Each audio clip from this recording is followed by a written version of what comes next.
welcome to That Weird Thing. This week we're going to be discussing a variety of different topics as opposed to just one. So stay tuned, you're going to see a whole bunch of stuff and we're going to have lots of fun. Okay, so the show is actually going to start now. My guest this week is Robin Lamond. Hi, Robin. Hi. And today we're just going to field a whole bunch of different stuff. So let's start with our personal favorite sci-fi series of all time, Star Wars. Okay. Yes, we can, Robin. Robin, out of the three films, which one do you prefer? Empire. Empire? Definitely Empire. Any particular reason? Mostly a focus on more interesting characters, and that's about it, really. It's just I prefer the characters they focused on. They focused a lot more on Han Solo, introduced Lando Calrissian, slightly more human. There wasn't such a focus on the concept of, I don't know, mysticism, even though there was. Okay, let me take that back. No, there was quite a focus on mysticism. But cut! But it was a different sort of mysticism. It was sort of, plus the special effects were, like, a much greater improvement over the first movie, when you don't actually see the cut and paste on the screen of all the things sort of flying in formation. Well, actually, in Return of the Jedi, especially in the Rancor's pit, that's where it's most apparent, the cut and paste type thing. But in the first movie, actually, what you see is when they're having the final Death Star battle, and you see all these TIE fighters come, pouring in. You can actually see little squares around them as they're actually cut, and sort of like must be like crazy glued onto the film or something. I happened to show you a blooper a couple of weeks ago, and we'll show it a couple months ago. But it was about the stormtrooper banging his head in the Death Star. The klutzy stormtrooper. Yes. Now, what did you think of that? I'd never actually noticed that before. Of course, friends have told me about a whole bunch of different bloopers in Star Wars, which all exist on the large screen. Yes. I have a friend, Sebastian Couture, who's a big Star Wars maniac. He's actually seen the film 87 times. Mm-hmm. He had his own copy and used to watch it daily. He was unemployed, so you can tell how much he had to do. Yeah. And he'd find these little things like shoes. Yeah. When they told me about the shoe they decided to toss through the screen during some battle. Any other things like that? I got a new one that we got to look for. I read about this on the net yesterday. It's might only be in the widescreen version, but apparently in the first scene of the cockpit of the Millennium Falcon, when Han and Chewie are there, the dice I've noticed. Okay. But there's a guy with a green shirt walking around in the halls back in the background. I never seen. Wow, I'd love to see that. I would like to see that myself. But anyway, so Empire, I agree with you there. It's one of the cooler movies that they made. It's also the most different. There's no Death Star in this one. Mm-hmm. There's more of a humane field. There's more of it's more realistic because the good guys don't always win. And so therefore that's one of the things I like. But Star Wars is cool, but there's other cool stuff out there. Just looking at my poster, you can tell that I'm a big Ranma fan. So Robin, again, Ranma, your views. When I first met you at the station here, you introduced me to Ranma. I was sort of, I was looking at the, oh boy, another cartoon. I like cartoons, but I'm sort of, and now when I started to watch it, and then I become more and more addicted. And I couldn't get enough of it, and now I've actually watched everything that you have, so I'm sort of very on edge lately. Yeah. There's nothing more new to watch. I wind up watching all the episodes over again and looking... Favorite? Favorite? Why? I suppose... That is. Favorite character? Nabiki Tendo. Definitely. Yes. She is such a mercenary. She is a hilarious character. Yes. My favorite episode, I suppose, is the one where she sold Kuno the pictures. And... that was probably one of her most prominent points. She's usually quite the background character. Who's usually just there with a snide witticism in the background. Well, we all know, or everybody around the station knows, that I am a big Ryoga Hibiki fan.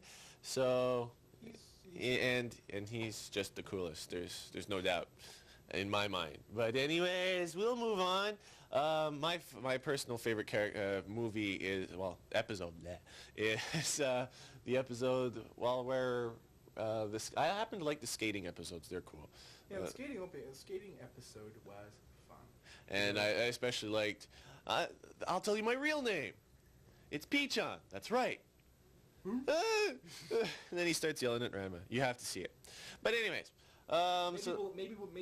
maybe we will add a clip. Maybe we will. Maybe just to tempt all you people at home, start watching Ranma. Well. And what's it you were saying about perhaps putting Ranma on the air every? Okay, actually, I have started doing that for the time at the time where this show is actually airing. It may not be so for all that long, but Mondays at 5, Ranma half for all you Ranma fans. So all three of you. Yes. Well, no, there's quite a few of us here. In the station, though. Yes, at the station, there's I've converted quite a few. Okay, let's look at the poster. You don't know Dragon Ball Z, so I can't talk to you about that. Star Trek. What are your views in that little domain? Or big domain. Big domain. It's hard to say. I mean, it's sort of, I've grown out of it almost. It's something that I liked in the beginning, and then I sort of moved on to better things, and then Ranma, yes, Ranma is definitely better. But I mean, I like the new series. I like the way that some of the series have matured. I mean, the Next Generation, when it came out, was actually quite awful in the beginning, and as soon as it started to pan out into like the broader shows and definitely a much greater character depth, then it became much more interesting. It became very, very cool, so that a lot of people really sort of were not upset, but I mean, they weren't as pleased when they took the show off the air. And then they brought Deep Space Nine on, which my personal favorite, which had it had great promise at the beginning. It was going to be a much dirtier version of Star Trek. It was going to be sort of a not so clean and tidy a universe. And unfortunately, they failed at that for the first couple of seasons. They really made it kind of clean up everything at the end of every episode. And, but now they've actually made it considerably grimier almost. The universe is not a nice place. Right. Star Trek Voyager, an okay idea. I like some of the characters. I love the ship, and it's an interesting plot because as soon as they realize the show is beginning to bomb, they can just let them get home and finish it. There you go. But my favorite now has become Babylon 5. Which is a much better show than any of the Star Treks, in my opinion. Okay. Do you like the fact that it's more of a continuing? It's a continuing thing. It's different plot lines, and it's all. I've heard from various people that it's actually a 5-season plot line that's going to branch out and finally come in again. And maybe I don't know what they'll do with the 6th one. Plus, I like the fact that they do it all with computer animation. Actually, I've seen the spaceship battles, and I don't quite like them as much as the ones with models in it, because they haven't really perfected the realism effect in it. So, but on the other hand, I find that they take physics a little bit more seriously in the show than they do in Star Wars. Wow. Where they sort of have like very aerodynamic looking ships that are zipping around in the way they would in the air, the way airplanes do in our atmosphere. If you want to. But this one they sort of have reaction thrusters and just. Okay. There's somebody coming in the door right now, so commercial break right about now. Don't be ridiculous! Don't distract me in the middle of the match! Oh no! Azusa knows her little Charlotte! Look, that's her little collar!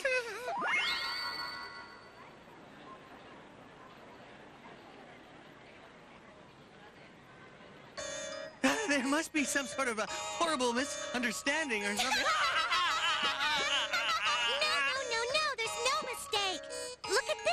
Azusa knows because she locked it with her little key. That makes you my little Charlotte for sure. I am not Charlotte. You're confused, that's all. I'll tell you my real name. It's Peachon. That's right. Who are you calling Peachon? You like Charlotte better then?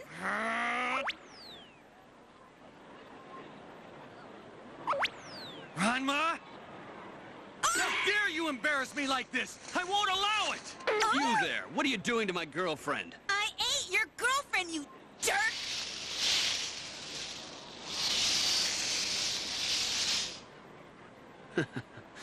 My dear, you're as innocent and naive as ever. Huh? You made a fool of me in public for the last time, Sao Tome! Hey, I just helped you do it to yourself! Okay then, let's settle it once and for all. Escape to the death!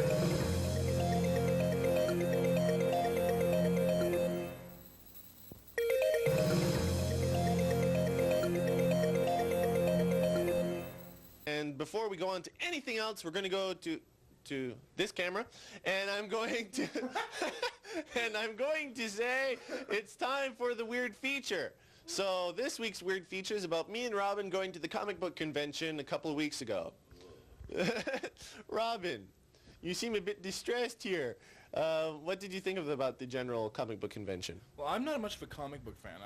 I've read a couple of comics. I've never really gotten into it. I mean, a lot of my friends are spending huge amounts of cash on comic books, various titles, whatever. But I'm not really. There was a couple that I was interested in for a while, but I was never interested enough in them to actually seek them out in stores.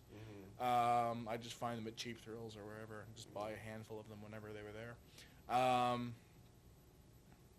As for the comic book convention, it was more than comic books, definitely. A lot of it was taken up by comic books. A lot of it had anime, which is very interesting. There was actually anime features downstairs, and you and I saw one of them, which was it something Cat Nuku Nuku? Okay, Cat Girl Nuku Nuku, which we will watch sometime in the near future, and then I'm going to feature it on this show. So stay tuned. But there was that other movie. I don't even remember what that one was called. I don't remember. I think it was Save My Earth. Or Save This Earth. It was the best anime movie I've ever seen. It was beautiful. The animation was absolutely gorgeous.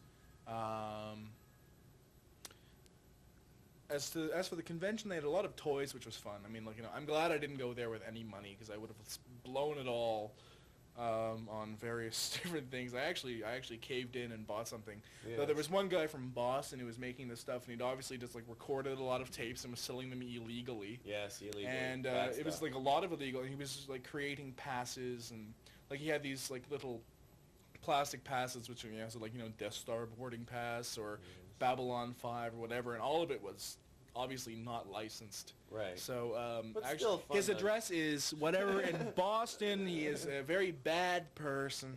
Yes. Go get him. But anyways. I don't know. I didn't really know what to think. I mean, I was mostly following. There was Gary Cohn, who was really funny. He brought this little pamphlet. I bought it for $1, and it actually says how to flunk out of college. And it says, it gives you. It's basically reverse psychology. It gives you a lot of different options. Things not to do by saying to actually do them. Hopefully some people around Concordia will get the irony of it. I think you're unfortunate the academic year. I think you're asking for quite a bit there, Mr. Lamond. I know. They're students. Yeah, that's fine. There you go. We all are all students. Well, also he was also very nice. He gave us a comic book, and I'll insert something when I edit this of the comic book. It was actually quite interesting. I read it, and Did you like it? It was good. It was quite good. Because it had the Tick character, which I like. I like the comic to that. It's very funny. I love that eat this kitten kind of thing. That's just wrong. But anyways. People would probably want an explanation for that one, wouldn't they? As otherwise, I'm going to get boycotted from the school. Kitten eater, you cruel man! I don't eat kittens, for the record. I don't like cats, but I don't eat kittens. Okay. So overall, would you say it was an enjoyable experience, though? I definitely liked it. I was when you first mentioned it to me, going to a comic convention, I was thinking, oh no, a whole bunch of deadbeats from the United States who are going to think they're funny, going to get up and we're going to sit there and interview a couple of them while they sit there and engage in self-glorification. And I was thinking, oh, why did I volunteer for this nonsense? Of course, I didn't hear comic book convention, so when I got there, it turned out to be a lot more interesting because I'm into fantasy and sci-fi, and I like kind of jazz. All this kind of jazz. Plus, they had interesting Ranma things. The same person. I must say, despite the fact that it was highly illegal, the stuff that he was selling, a lot of it was actually rather interesting.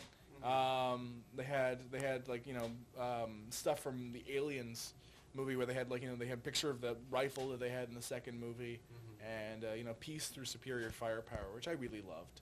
I think that's interesting. Well, I think we'll go to a short little clip of some of the stuff we saw at the convention, and I'm the camera person. Notice I finally white balanced it right. I'm proud of him. Comic book convention, and we're talking with one of the dealers here. What exactly is it that you're selling here? We're not selling anything. We're showing animations because we have a club at the University of Montreal, and this is just like show to tell people that we're here. Okay.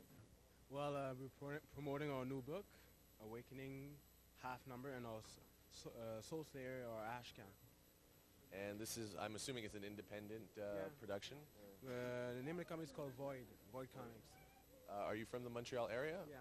So you're an independent company within the city of Montreal. And we're trying to make it out right to across North America. How long have you been doing this? Well, I could say almost like 4 years I've been working on the project. I mean, I'm trying to develop it and get artists and writers and stuff like that. And now we reached a final point that now we're ready to go on to the market. So you thought this was the perfect opportunity to get started, huh? Yes, yes. Here to the convention. Comic books. I'm a fan. I buy comic books. It's an excellent hobby, I think, and it's one of the few times in the year when we can see leaders and buy older stuff other than the regular. Was there anything in particular that you were looking for today, or? I'm the same as usual. I'm collecting special titles, and I'm looking forward to improve my collection. Comic-Con convention in the Bell Amphitheater, and we're here with Gary Cohn. Sorry, I forgot the name. But you're the editor of an independent line of comics. Does it have... I'm the editor of Crusade Comics, and we publish She, The Way of the Warrior, and several spin-offs, including the miniseries Tomo, which will be coming out in February, the She Psyblade crossover, which we did with Top Cow, which is one of the Image studios, and a number of other things. We're discussing about well, we were showing the clip. We got into a discussion about Disney and the various opinions on it, and Robin has some very strong opinions, so I figured we'd get them on tape. So Robin, let's hear what you gotta say. Well, one thing, I mean, it's been getting steadily and steadily worse. I mean, The Lion King wasn't bad, but now they're getting to Pocahontas, where they're telling a story where they're totally mutilating the story, and they're making it, palatable for children. We were actually nice to Indians. Yes, we were. I mean, they've done everything. They're totally a money-grubbing organization, and they're manipulating. It's just like McDonald's. They're manipulating children to make money. Right. Mommy, buy this, because if you don't love me. Yeah. It's tell your parents to buy you this. I mean, they've actually. What's the word I'm looking for? Patented the oak leaf. They drew a whole bunch of different leaves, as you can see on the cover of this thing here, and that's our camera. And they actually patented them. Really? Yes. I didn't hear about this. So any other particular things, it's just plus I mean they're selling beauty. All the beautiful characters are good. All the ugly characters are bad. Well, that's a convention that goes past Disney and into a lot of other cartoons. Yes, I know, but the point is that this is one of the major themes. This is one of the major contributors to children's culture. Right. So to see them sponsoring it with such fervor it's disgusting. Well, if I read correctly, their newest project, which will be released next year, is The Hunchback of Notre Dame. They're going back to France for this one. So, what do you think they'll be able to do anything with that?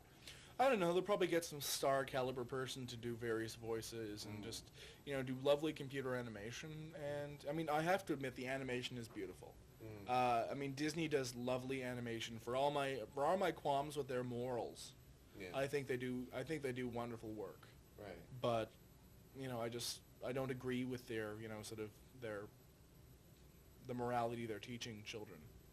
Right. I mean, one thing is they have managed to get animation a lot more respected as a media form, because a lot more big stars are doing voices in it and stuff like that. So it's a good thing. I mean, in that aspect. I mean, I'm not saying that Disney is the god of animation. In fact, I think the Japanese are doing a much better job of it than they are. But they're not so full of themselves about it. Yes, well, we won't go into that any more than we have to. So, but I guess as I was saying while we were discussing it during the clip, I think there goes all chances of us getting sponsored by Disney. But let us, nevertheless, just move on to something a bit more neutral. How about Ren and Stimpy? Ren and Stimpy is a funny cartoon, I must say. It's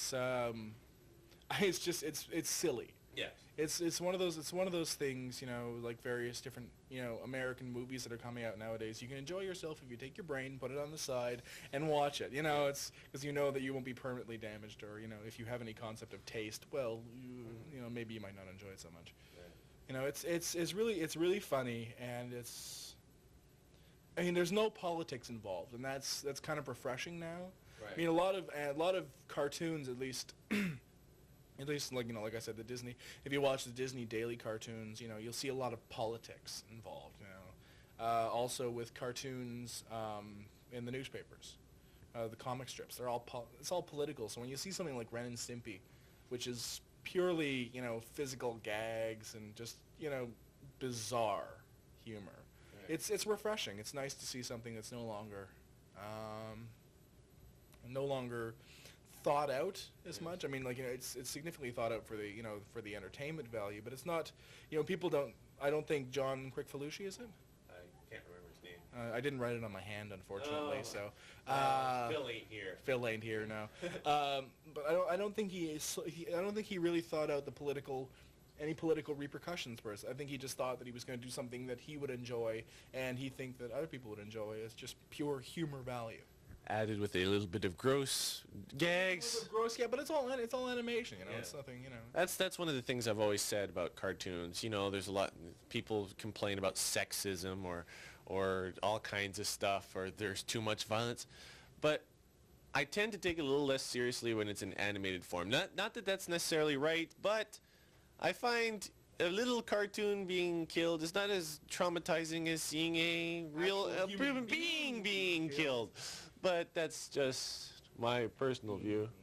Yes, well, you know, don't have to be grammatically correct as long as we're politically correct. Anywho, but you were mentioning comic strips before, so then we're going to go on to one of my favorite comic strips of all time, which has also been animated in various specials, Charlie Brown, the Peanuts comic strip.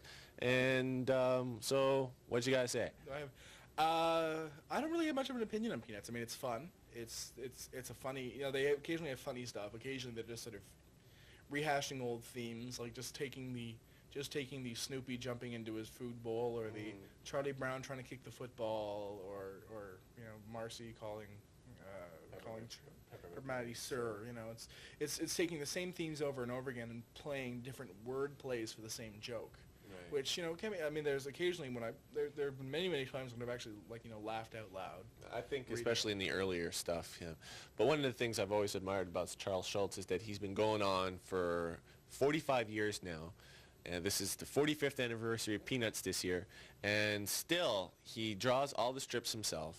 Mm-hmm. At least that's the last time I heard. And I don't believe he's ever really taken a vacation, as some of the present-day cartoonists go. And he's always managed to crank them out.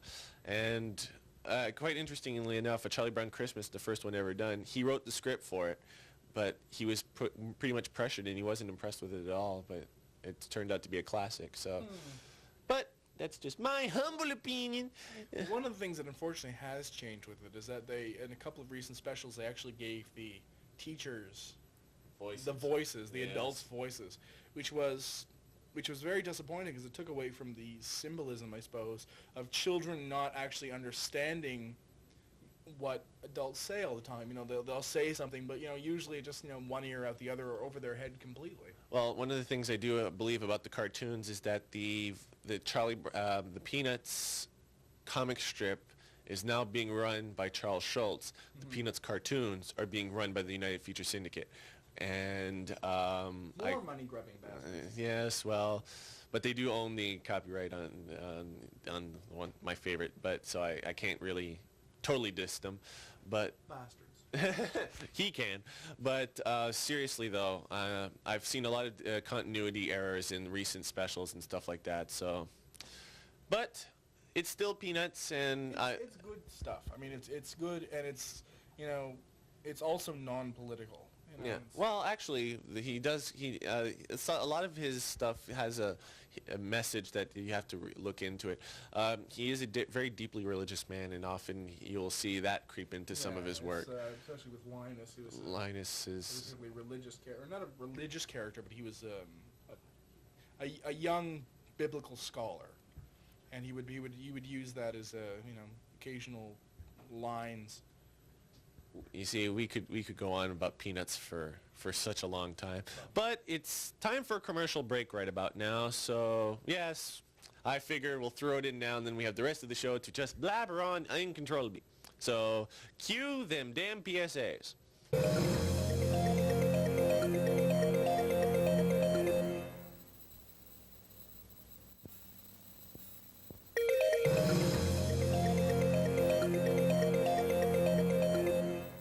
Hello, we're back from the commercial break. I'm on tranquilizers now, so I'm going to go Betty bye as soon as the cameras turn off. For this week, that's that weird thing.